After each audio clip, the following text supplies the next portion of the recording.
Hey, it's Greg with Vicious. I'm here today to talk to you a little bit about fluorocarbon versus monofilament.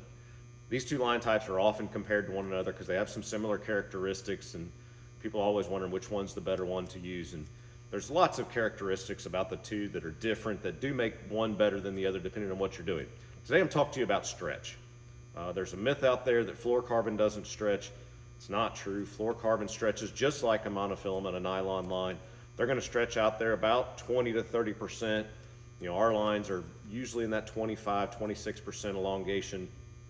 Allows them to stretch out to that point before they fail, before they're going to break. The big difference between the two is fluorocarbon, once stretched out there like that, and you get to that 25% elongation just right before failure, it'll maintain that stretch. It's not going to come back. It's going to be stretched out. Actually has weakened the line at that point.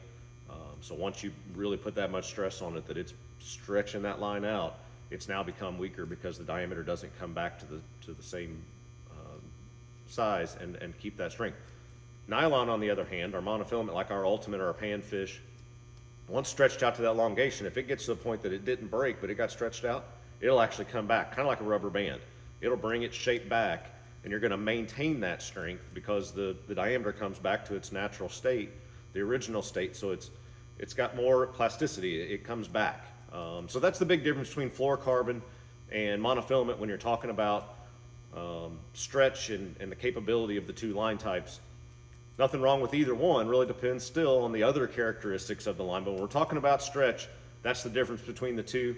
Hope that helps you out. Y'all keep fishing.